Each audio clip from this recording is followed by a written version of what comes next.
सोमवार के दिन रजनी सर का मर्डर हो जाता है तो वहाँ तुरंत चुलबुल पांडे को फ़ोन किया जाता है। चुलबुल पांडे तुरंत रजनी सर के घर पर पहुँचते हैं और चारों तरफ देखने लगते हैं कि कोई सबूत वगैरह तो नहीं, मगर उन्हें कोई सबूत नहीं मिलता है। पूछताछ करने पर उन्हें 3 लोगों पर संदेह जाता है तो वह तीनों से पूछताछ करने के लिए जाते हैं। चुलबुल पांडे तीनों से पूछते हैं, जब रजनी सर का मर्डर हुआ तो तुम तीनों क्या कर रहे थे? तो आनंद बोलता है कि जब रजनी सर का मर्डर हुआ था तो मैं घर पे बैठकर ऑफिस का काम कर रहा था। नीतू बोलती है कि मैं और रोहित दोनों शॉपिंग के लिए गए हुए थे। और किशोर बोलता है कि कल मैं रजनी साल से मिला था जब मैं अपने बेटे को स्कूल छोड़ने जा रहे थे। रजनी साल थोड़े घबराए हुए थे, जैसे उसे कोई मारने का धमकी दिया हो। चुलबुल पांडे तुरंत समझ जाते हैं कि इन तीनों में झूठ कौन बोल रहा है। तो क्या आप सोच के बता सकते हैं कि इन तीनों में झूठ कौन बोल रहा है? तो सोचिए सोचिए।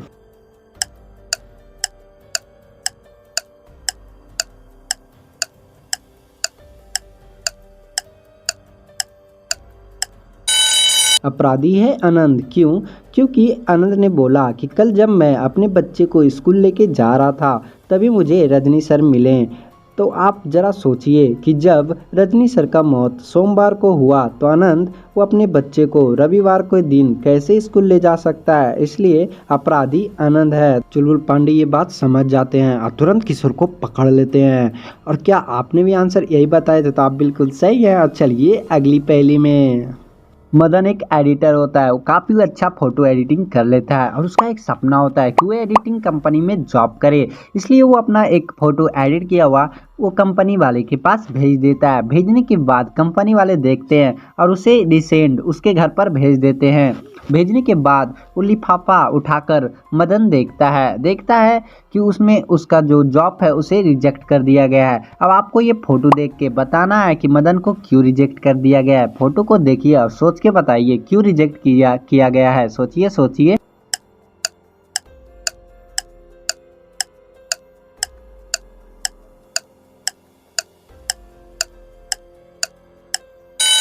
क्या आप ये वाला फोटो देखकर पता कर लिए हैं कि इसमें क्या मिस्टेक था? नहीं किए? चलिए हम बताते हैं कि इसमें क्या मिस्टेक है। जरा फोटो को आप ध्यान से देखिएगा तो इसमें 2 सन है, यानी कि एक फोटो में आपको एक ही सन देखने के लिए मिलेगा, मगर इस इमेज में 2 सन है। इसलिए उस कंपनी के ऑनर ने इस फोटो को देखकर मदन को रिजेक्ट कर दिया। तो क्या आपका भी आंसर यही था? तो आप बिल्कुल सही हैं।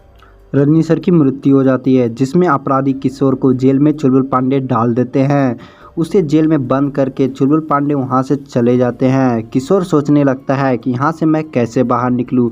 कुछ ही देर में वो किसी तरह से उस जेल से भागने में कामयाब हो जाता है। चुलबुल पांडे उसे भागते हुए देख लेते हैं और उसका पीछा करने लगते हैं। कुछ ही देर में वहाँ से किशोर कुछ आगे निकल जाता है। चुलबुल पांडे आगे पहुँचते हैं तो उनको 2 रास्ता दिखाई पड़ता है। तो चुलबुल पांडे समझ जाते हैं कि किशोर किस रास्ते से भागा होगा। तो क्या आप ये दोनों इमोजीज को देखकर बता सकते हैं कि किशोर किस रास्ते से भागा होगा?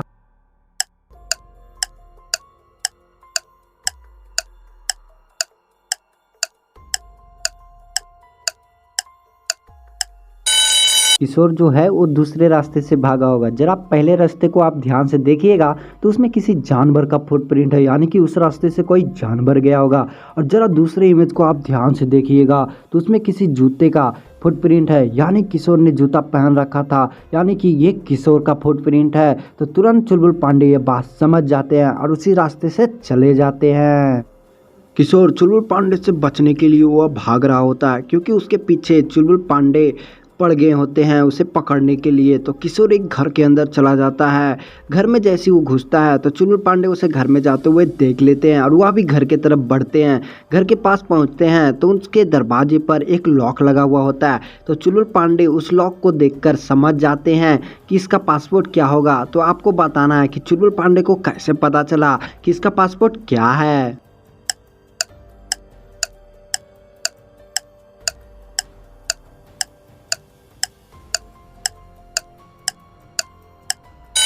जरा आप दरवाजे के पास ध्यान से देखिएगा तो वहाँ पर डबल बी लिखा हुआ है, यानी कि इसको हम जब नंबर में कन्वर्ट करेंगे तो वहाँ पर बनेगा 1313।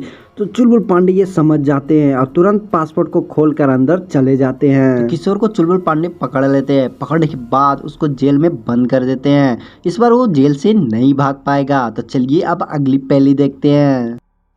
आनंद आज जंगल के सैर पर निकलता है। वह काफ़ी दिनों के बाद कहीं आया है घूमने के लिए। तो वो उसे काफ़ी मज़ा आ रहा था इस जंगल में। घूमते घूमते वो बहुत ही दूर निकल जाता है। सामने उसे एक घर दिखाई पड़ता है जो काफ़ी पुराना होता है। वह उस घर के अंदर चला जाता है। घर काफ़ी अंदर से काफ़ी पुराना होता है। उसे एक सीढ़ी दिखाई देता है। वह सीढ़ी से ऊपर चला जाता है।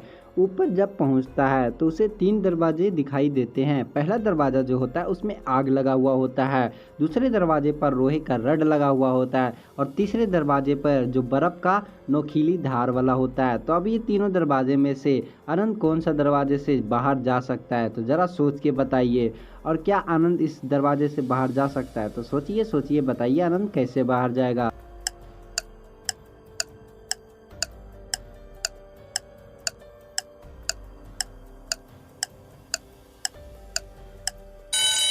ज़रा आप ध्यान से देखिएगा तो यहाँ पर एक साइड में पानी का बकेट पड़ा हुआ है, यानी कि इस पानी से उस आग को बुझाकर वहाँ से आनंद काफ़ी आराम से बाहर जा सकता है। तो क्या आपने भी आंसर यही दिया? तो आप बिल्कुल सही हैं। अब चलिए अगली पहेली। रोहित और नीतू की न्यूनी शादी हुई होती है और उसके शादी को 1 महीना ही होता है और उसी समय रोहित को कुछ काम आ जाता है। कुछ दिनों के लिए उसे बाहर जाना पड़ता है।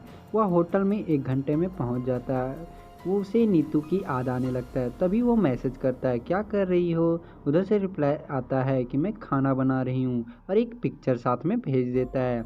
इसे रोहित को पता चल जाता है कि नीतू उससे चीट कर रही है। अब आपको ये पिक्चर देख के बताना है कि रोहित को ये कैसे पता चला।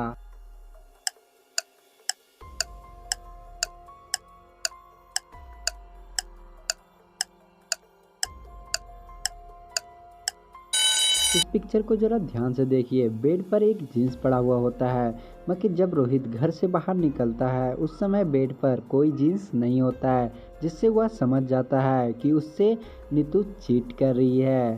तो क्या आपने बताए थे? तो चलिए चलते हैं अपनी अगली पहेली में।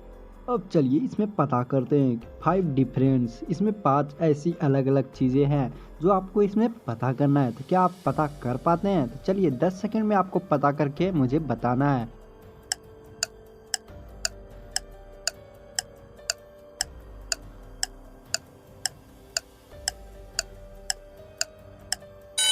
तो क्या आपको पांचों डिफरेंस पता चला? नहीं चला तो ये देख लीजिए।